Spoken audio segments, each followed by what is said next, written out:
Yeah, we're live on Breitbart. You want to? Oh, really? Hey, Breitbart's good, Breitbart. Breitbart loves us. We're at BLS. Yeah, you guys are the best. Yeah, Breitbart. Yeah, hey, how you doing? It's good to see you, brother. Yeah. So, what you guys tell me about what you saw here today?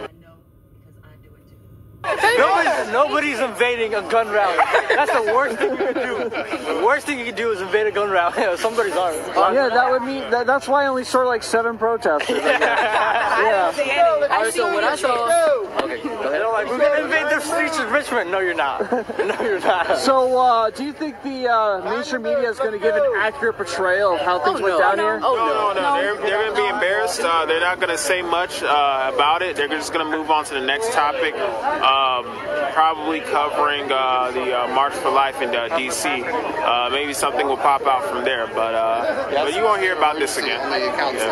Black people this is a white supremacist event, and so, yeah, they're not going to, cover that there's black people here, but rally. Racist here today, bro. Yeah, this grandma drove from South Carolina because I'm so mad my phone I did it for white supremacy.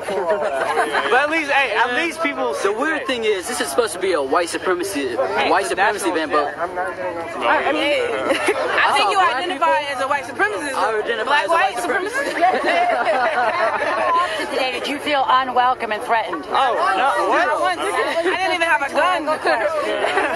I felt very safe. I like there's a lot of support going out. But I feel like they finally see this. I feel like the media's gonna see this. Yeah. Oh, Virginia's They're going to ignore it, though. They're going to ignore it. They're going to ignore it. Nationalists roam the streets, bro. I say that.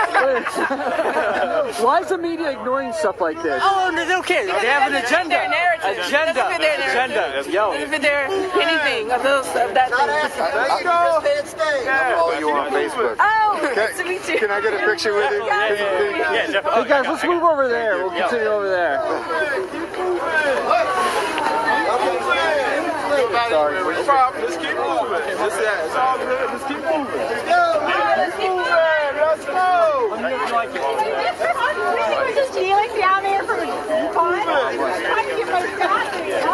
All right, let's try to come over here, where we're going to be bothered less. Come over here. Stand by, folks. We're going to continue the interview. We just need to find an area where you can actually stand. Excuse us. Yeah. They gotta get overnight. All right, and I'd say about right here is good. Oh, yeah, something. I got something. All right, Yo, what's up? there are people getting their news from Shade Room. There are people getting their news from Shade Room, which is not. Hey, they're calling the president Donnie, stuff like that. I don't think that's a smart way of getting your news. Hey, so Breitbart on Instagram. Oh, that's the way you got to go. Yeah? Hey, flex. Shameless flex. You guys got a minute? Yeah. I'm curious if you guys got to say. I'm actually with the Virginia ACP, and of course, a lot of people have been torn between being Republicans and Democrats. Yeah. So it's always good to hear the perspective of Black Republicans. Some of you guys are Black Republicans. Yeah. So if you guys don't mind, we'll go live. You guys have the opportunity to talk about why it's important to understand the history of the Democratic Party as well as the Republican Party and why you guys are Republicans. South Carolina? All right, hold on. So, did you guys feel good here today? Yeah, we did. I felt awesome. Patriots. I just came out to support. Patriot, love it. I felt very safe. Thank you all for coming. God bless you guys. Is there any place we can do interviews? We're trying to get everybody out of here. Where's out of here? Do we have to go to the side of the street? Yes, sir. All right. Nowhere. Oh, pressing police. Police trying to oppress us.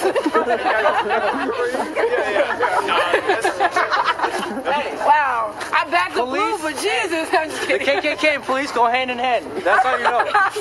Okay, it's a We're joke. just kidding. He's kidding, people. yeah, he's kidding. We're just kidding, people. I have a sense of humor, guys. Just a joke. Yeah. Don't fall. No, you're good. Thank you. You all the opportunity. Yeah, absolutely. In the alleyway? Check this out. Let me know exactly why. Tell my viewers why it's important as Black Republicans that you explore both sides of the party and understand the history of both parties. Well, as far as history, I would say just in general, nobody should be entitled to your vote, because when they're entitled to it, they don't work for it. So I say listen to both sides of the story, both Republican and Democrat, and vote your values as far as that, because everybody has bad or good history. No matter like wherever you dig or wherever you look, you'll see good sides, bad sides will not. But hear both sides of the story and decide from there. Don't just vote one way your whole life and not think about it, because it affects you. Hey, so tell me, what's your stance on the Second Amendment? Why are you here today? My stance on the Second Amendment is that we should be supporting the rights of all people to be able to defend themselves, and I don't believe that criminals follow laws, and so I think it's very important that we make sure that people can defend themselves from the criminals that already don't follow the laws. And so I'm here today to support the Second Amendment, and not just black people's right to defend themselves, but Americans' right to defend themselves. Hey, so can you tell me something that's currently going on, or something part of the current Trump administration that you think benefits you as a young African-American female living in America? Or what are some of his policies that you support currently? I support his, first of all, I support that women have the lowest unemployment rate. So that's great, especially for single mothers that, because the fact that the fathers are not in a lot of black community homes, it's like single mothers, it's a great way for them to provide for their children without having so much government assistance. Because once you have government assistance, you feel like you're stuck in a rat race and you can't reach the American dream, which is not just for white people, because a lot of people believe that, but it's meant for American people in general. And I also like the fact that he has opportunity zones going on. He has the thing with, I forgot what it's called that quick. The first step? Yeah, it's the first step that trying to help, because in the black community, a lot of black people, especially black men, are affected by prison, which comes from the Clintons administration, but no one wants to talk about that. But yeah, the current bill. Exactly, but no one wants to talk about that. But yeah, I feel like just those little things alone, which is not just that, but he also deals with human trafficking. He's pro-life, pro-Second Amendment, and things of that. As he said, it matches my values. So a lot of people feel like that when you think of Republican or conservative, it's like, what does that actually mean to you? It doesn't mean that, it doesn't mean or relate to racism, but it's actually the values of a lot of people that the black community has, which is faith-based. If not, that's okay. But it's also pro-Second Amendment, so you want to protect yourself. Why wouldn't you? It's your constitutional right. No one should be able to infringe on that. So, yeah, just certain things of that nature that I agree on with him. Hey, so tell me, why are you voting for Trump in 2020? Hey. A lot of people have this thing they're taught to hate. If you're taught to hate something, you can't grasp it. And I like to say that a lot. And usually, there's history behind the Democratic Party has been rooted in racism. You can start all the way back to Jim Crow laws. Those are Democrats that started all that. And I feel all you have to do is read some books and see the history, and you'll see who's fighting for you. As Americans, the Democrats only care about they claim to be as a group thing, but with conservatives, what we have is if one person succeeds, America succeeds. So it's not a point of how do you call this?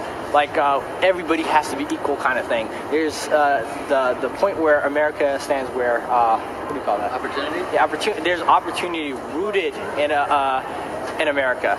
The right for my parents are immigrants, so when he never took government assistance, but he worked so hard to reach to reach success. That's what matters to me, and I fight for that all the time. Yeah. Hey, thank you all for the time. Also, my mouth is very frozen. I can't speak. Look into it. Is it NAACP? NAACP. Oh, okay, yeah, I'm familiar with It's that. nonpartisan, but we want to understand the values of both sides of the aisle, specifically dealing with African Americans. And the NAACP has helped us.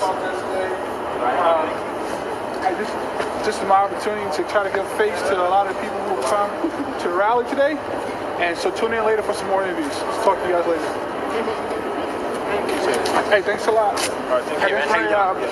Refreshing, man, because a lot of us, specifically after the, I don't know if you got from it, specifically after the blackface thing. Yeah, we're after from the blackface thing came out, a lot of our members were torn between forgiveness and holding them accountable. So a lot of individuals in the NAACP decided to go ahead and say, hey, we'll let it slide. It's like, yeah, things that infringe upon our rights, we're not always going to stand up and fight for. That kind of is the slap in the face. So hey, thank you guys for doing what you're doing. Stay strong. All right, let's try to continue this now. You guys are high in demand here at this rally. Let me ask you, each of you, what your message would be to the Virginia governor if you had the opportunity to talk with him. Simply Second Amendment shall not infringe. It's as simple cut as that. I think Virginians, is that what they say? They have the right to protect themselves in many circumstances, and don't let Northern Virginia control all of Virginia. I know you're a governor, but you don't always have to do what's popular in your party. You know, I think you should serve your state first. Yes, you got elected, and you know your party supports you financially, but you still have a state, you know, to run and run it fairly, as far as that. So, shall not infringe. All right. And do you have something like a platform you can plug? Blexit, North Carolina. Oh yeah, it was a good event. Oh yeah, appreciate it. Blexit, and also Phoenix Media as well. That's consists of all of us too. And follow me at OSIGAHK on Twitter, and on other platforms at OSIGAH. That's Osika. Great. We have about 24,000 people watching right now, just so you guys are aware. Awesome. All right, so what would be your message to the Virginia governor? I believe that you are supporting racist policies that directly affect Black Americans living in Virginia, and I think it's unfortunate that you are allowing criminals the opportunity to take advantage of people of color because they are not able to defend themselves. And so, yeah, I think that all gun control is racist, and I think it directly impacts Black people in this state and in America in general. Great. All right, I want to talk about two things. We're talking about this whole Second Amendment thing. We're going to get to that, but first, what a lot of people forgot is Northam, back in, I think, February or March, he was talking about how he wanted to do post-birth abortion. Now, that kind of went under the table when that whole KKK blackface stuff came out. But we need to talk about how we're guaranteed the right to life, liberty, and the pursuit of happiness in the Declaration of Independence. How can we be guaranteed the right to life if we're killing babies after birth? If we're killing babies at all after conception, in my opinion. That's my opinion, too. If life starts at conception, and we're killing life after conception, that's going against the Declaration of Independence. So how is that legal? How are we allowing that as a nation? Going on to the next thing, the Second Amendment rights. We're over here trying to take away the Second Amendment from anybody, from people being able to have the ability to defend themselves from a tyrannical government. This is the very thing. This is the very reason why we even left Great Britain, the UK, why we even became an independent nation. So my thing is, we have to really figure out like how we're going to go forward and how we're going to ensure that our nation stays to the true values that we founded upon under the Constitution and the Declaration of Independence, and come back to a realization, hey, maybe we need to stop. We don't want to end up like Australia. We don't want to end up like UK, where they had the highest murder rate in the world. In London, we got to figure that stuff out, because I don't want to go down the path that these other tyrannical nations such as Cuba, North Korea, Iran, where they don't have any rights because they let the government take over. That's good.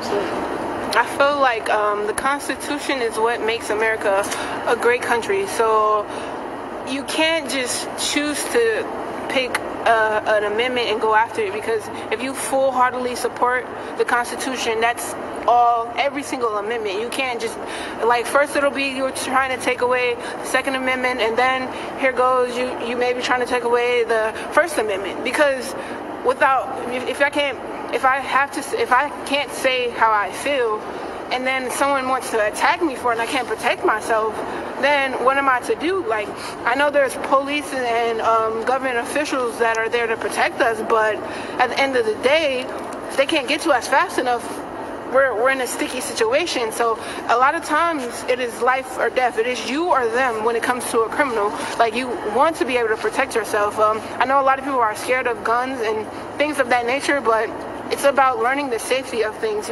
Because at the end of the day, it may sound cringy, but guns really don't kill people. It's people kill people. It's a hate that you may have in your heart or dissatisfaction within yourself, so you feel like you should go take it out on other people, which is infringing on their rights and things of that. So I feel like maybe the governor should take a step in other people's shoes and look how other countries are that aren't able to defend themselves, and there's a cry out for help, but you want to bring that into America, which is really like, it's not a part of us. It's not a part of what makes us great. So I don't feel like you should be able to take people's right away. It's like going back. And why would we want to go back when we had to go through so much just to get here? So we want to keep moving forward. So I would just say, I stand with the people of Virginia. I think you should have your rights, and we're going to keep pushing and keep praying for you. Thank you. What would you say to the Virginia governor? Man, there's a lot of things that this man has done. I feel like you can't just like give him a pass now. Like, you know he's doing this on purpose, right? I feel like himself and other people in his party have this idea of destroying like the strong family structure and strong religion structure. It's more of it's more of us relying on the government, and everything goes through feelings, and everything goes through like no statistics, no facts or anything like that. Is what do you think what people want? Like, there's a mob mentality. So if we thought that guns are bad, then the media feeds that in, and the politicians vote for that. And that, there's no facts and no statistics that lead up to that. And I'm really mad about that. Actually, I'm really not in a good mood for that. All right. Well, thank you. There's one more thing I just want to bring up that I thought was interesting. I want to get you guys' take on it. Okay. I was moving the camera around, and I heard someone from the media commenting, or I guess it was part of their question and part of their framing. They said, well, there seems to be mostly white people here. Oh. So what do you think? Why are people in the media asking questions like that? From your opinion, that's a lie. First of all, there's not a lot of there's white people here, but there's a lot of minority groups that are here, and it's just the idea of masking it because they don't want people finding out. Mm-hmm. They don't want people finding out because what happens if people find out? Exactly. Yo, if you ban, the whole point here is if you give an opportunity for some kid, let's say in Wisconsin, to learn about their minority supporting the same ideas he grew up on. Everybody's inherently conservative. Everybody's born conservative. But then that's the media that feeds them. That there are some Nazis that thought they were good, killing Jewish people. Who said that? Candace. Yeah.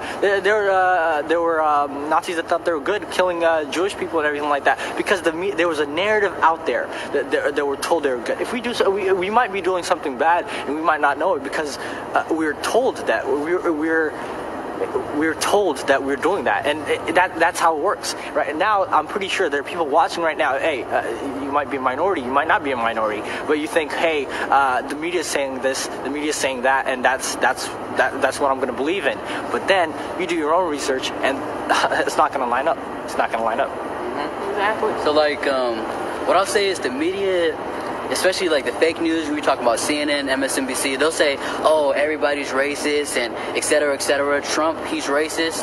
Look, we've been invited to the White House like 3 or 4 times by the president. 3 times in 1 year. And I want to know, if Trump is so racist, why is he inviting us to the White House?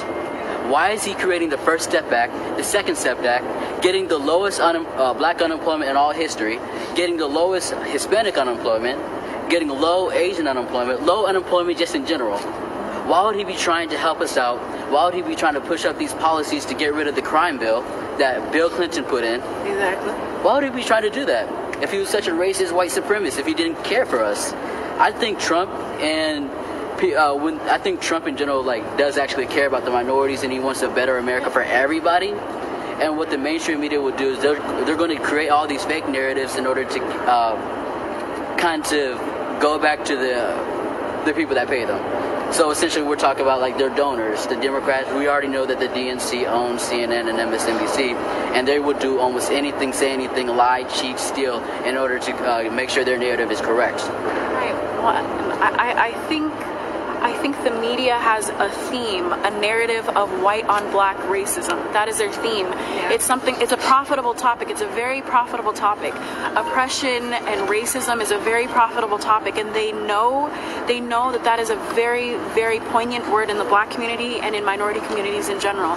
If they can capitalize on that and control the vote, that's exactly what they're going to do. And we see that. The media is run by the Democratic Party, essentially. And so that's what they do. They capitalize on that to control the minority vote and where it goes, and then they can take control that way. They don't even have to worry about what policies they put in place. It's not about that.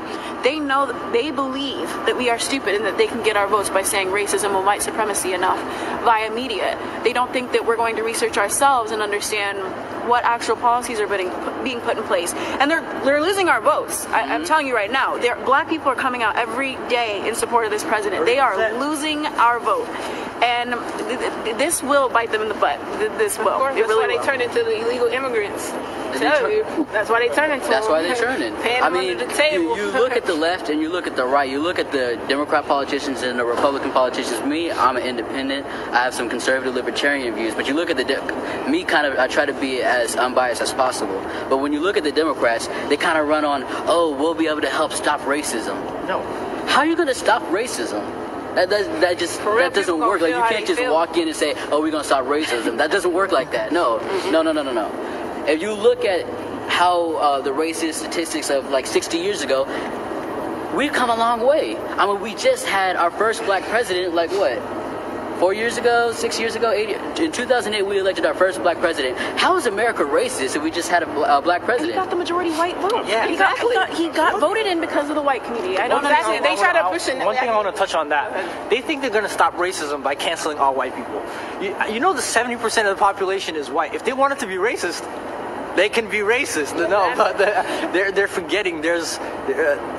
Racism is not a big problem in America. That's not a big problem. The problem is somebody's taking money out of your wallets on taxes. Somebody's lying to you. Somebody's telling you what your kids' gender pronouns are going to be. Somebody's trying to control your life behind your back, and you're letting it. And that's what we're fighting for. That's why we're in Virginia. I feel like that's the only reason we're here. That's the reason we're in Virginia is to protect our God-given inalienable rights. If we weren't here, if these people weren't here, fighting against the left to ensure that they don't take away our rights, they take it away in a second. Yes, of course. The same reason that we even left Great Britain, the UK, back in 1776, we signed the Declaration of Independence, created the Constitution, 1st, 2nd, 13, 24, 27, 28 amendments. The reason we made all these amendments was to get away, to ensure that our government could not create a tyrannical power over the people. Right. The Constitution isn't laws for the people to follow. The Constitution is to ensure that the government doesn't have the ability to take away the rights from the people. So the people have the ability to rise up and change the government if we need to. We've been under a king. We've been under a dictator. We've been under that in Great Britain, UK, when before this nation was founded. We didn't want that, so that's why we moved. Well, and the thing is, the Democratic Party, they have a set out plan. They say, we're not going to ban all guns. We would never do that. That's not our plan. We want to make people safe. But if you look at the actual legislation, people have to stop listening to what they say, and there is a direct correlation with trying to ban all guns. They want to ban all guns, which gives them the control that takes away the power of the American people, and that's exactly what they're trying to do. They're trying to ban guns, and you just need to research it. They have a complete set out plan. They start with red flag laws. They start with all these small little implementations, and it grows into banning all weapons, all guns. Yeah, I just want to go back and touch on the whole thing about the mostly white people here. The thing is, black people only make up about 14% of the population. So of course there's going to be more white people, but just because there's more white people doesn't mean they're racist, doesn't mean they don't support you, even though they may not fully understand what you're going through. Just to have someone to support you is like a huge thing, because nowadays sometimes people don't care about people, you know. So if someone can show you support and they're not even considered your people or your whatever. Like, I feel like American people, we are each other's people. Like, you shouldn't really be focused on race. You should be focused on what's right, what's wrong, and pushing forward the right to push out the wrong. Like, I feel like love does overtake hate, so you should be more focused on love and just pushing that out, so that we can't have these things of white and black, and because at the end of the day we all bleed red. So we should just definitely come more together, because this is like a lot of separation in America, which is the narrative of the left and the media. Like, they want to separate us, so it feels like us against them, when really we, all of us right here, we want to help our community. We've wanted to say, I don't want to say we woke, because I don't really like that term. I feel like we've actually done research. We weren't like asleep. We were just misled. So I want to say we're now led in the right direction. I don't want to say we're woke. I want to say we're led in the right direction, because now we can go out, we can teach our people and our people as an American people about how we have been lied to and how we have been tricked, and how we can change that and take it back into our hands and back into our community and just help our community. Also, if you want to hear more from a young black conservative thing, you can follow me at the John Soul. I don't know if you want to see that. Yeah, we can see it. Okay. Great. You can see my opinions and other people's opinions. And what's your name? My name is Jonathan. Yeah. And can you spell your first and last name for us? My first name is Jonathan. Last name is SOWL. Got it. Yeah. All right. And then what about yours? My name is Rochelle Conwell Williams, but on social media I go by ROCHELLE C-W. On Twitter I'm conservative_Victor, and Facebook Rochelle C-W, and on Instagram same thing. Awesome. I mean, you can go ahead and follow me on Twitter and Instagram at the Mikel Crump, TheMikelCrump. All right, hold that there for a sec. Make sure you get a good focus on it. There we go. All right. Got it. Thank you. And so Real Shekinah is my Instagram, Real SHEKINAH, and my Twitter is it's Shekinah SHEKINAH. So yeah, follow me there. All right, and yours one more time. All right, my name is Osiga Kaku. You can follow me on Twitter at OsigaK. That is OSIGAHK. And on all other platforms, it will be at Osiga, and then that will be at OSIGAH. All right. I just wanted to say one last thing. We all do have a Facebook if you guys are on Facebook. It's just our regular names. I believe we've already spelled our names, Mikel Crump, Rochelle. Just follow us on Facebook. We're finally getting active over there, and I think a lot of you guys will like the content that we're creating. P.S. It's okay to be white. I feel like, a lot of people are being stressed out about, it's like a poison. Bro, I'm black, you're white, but we both bleed red. If there was a difference, have you ever seen discrimination by hair color? Imagine that. That's literally what's happening. I've never seen somebody. I've never heard that before. I don't know what kind of brown-eye, blue-eye racism you guys been in. Hair racism. Yeah, exactly. Hey, it's okay to be white. People are pushing it a little too extreme. Hey, exactly. Go to California. It's the fact that you don't get to choose what you were born as. Like, you were born a male, you were born a female, you were born white, you were born black, Asian. It does not matter. At the end of the day, you are American people, or wherever you are from, you are people of God. He created you, so you should just stick with that. Take it further. Don't let hate and things of that nature discourage you. I want to say, a lot of people talk about black privilege or white privilege or Asian privilege or any type of privilege. Look, any race can be privileged, whether you're rich, whether you're young, whether you're good looking. Anybody can have privilege on rather this helps you get this specific opportunity. So I'm tired of people saying, "Oh, you have white privilege."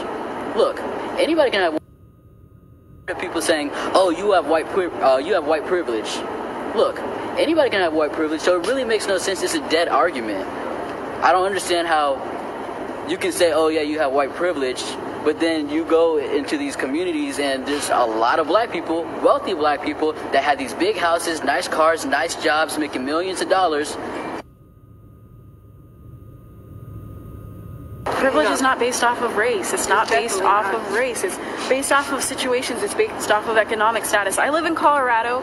There are thousands of white people on the street addicted to drugs that are affected by the opioid crisis, living in trailer parks, and I live a great life. I have opportunities, and so it's not based off of race, and I hate that the media capitalizes on that. I think it's ridiculous. Exactly. I say that the good choices that you make, it determines your life. So if you make good choices, you'll have a good life. You can't blame other people or white supremacists or anything like that. You should just take self-responsibility, just step on your toes and just get out there and take the opportunities. And don't worry if you have to start with a minimum wage job. Like, you can always work yourself up. You never know what God has in plan for you. So just keep your head up and just keep moving. All right. Well, dang. Well, thank you so much, guys, for all your time. Appreciate it. Yeah, we love you guys. We love you guys. All right. Thank you guys so much. Good seeing you. You too. You too. All right. You guys take care. Stay warm. You too. All right. Good seeing you again. Good seeing you too. Oh, excuse me. What's up? March for Life? Oh, I'll be there. Okay, we'll be there too. So, We'll be there too. we'll see you there then. All right. Take care, guys. Let's see if there's anything left over there. Okay, All awesome. right. Take it easy, guys.